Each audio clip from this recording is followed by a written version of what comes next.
Hi, இன்றைக்கி சவ் சவ் வச்சு ஒரு சூப்பரான ரெசிபி தான் பண்ண போகிறோம். வாங்க எப்படி பண்ணுறதுன்னு பார்க்கலாம்.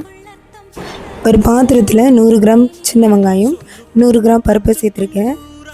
இது கூடவே 3 சவ் சவ் கட் பண்ணி க்ளீன் பண்ணி இது கூட சேர்த்துருக்கேன்.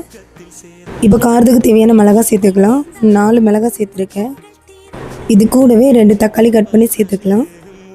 வேகிறதுக்கு தேவையான அளவு தண்ணி, 1 ஸ்பூன் சீரகம், கொஞ்சம் பெருங்காயமும் சேர்த்துக்கலாம். அப்படியே கொஞ்சம் மஞ்சளும் சேர்த்துக்கலாம். இது கூடவே கொஞ்சமாக புளியும் சேர்த்துருக்கேன்.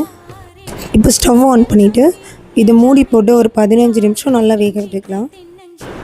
இப்போ பார்த்தீங்கன்னா எல்லாமே நல்லா வெந்துருச்சு. தண்ணி கொஞ்சம் அதிகமாக இருந்தால் அதை தனியாக எடுத்து வச்சுட்டு நல்லா மசிச்சுக்கோங்க. இப்போ இது கூடவே தேவையான அளவு உப்பு சேர்த்து நல்லா கிளறி விட்டுக்கலாம். இப்போ நான் தனியாக எடுத்து வச்சுக்கிட்ட தண்ணியை இது கூட சேர்த்துக்கிறேன்.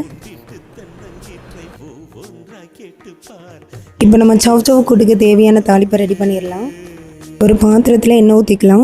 எண்ணெய் சூடானதும் கடுகு, சின்ன வெங்காயம், அப்புறம் வத்தல், கருவேப்பிலை இது எல்லாமே நல்லா பொரிய விட்டுடலாம்.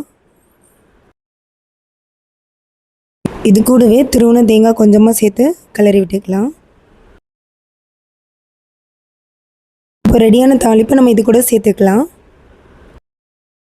இப்போ பார்த்தீங்கன்னா சவ் சவ் கூட்டு ரெடி ஆயிடுச்சு. இது பண்ணுறது கூட ரொம்ப ரொம்ப ஈஸி தான். காய்கறி சாப்பிட விரும்பாதவங்க கூட இதை விரும்பி சாப்பிடுவாங்க. ஏன்னா இதில் காய்கறி இருக்கிறதே தெரியாது. அந்தளவுக்கு டேஸ்ட்டு சூப்பராக அல்டிமேட்டாக இருக்கும். கண்டிப்பாக ட்ரை பண்ணி பாருங்கள்.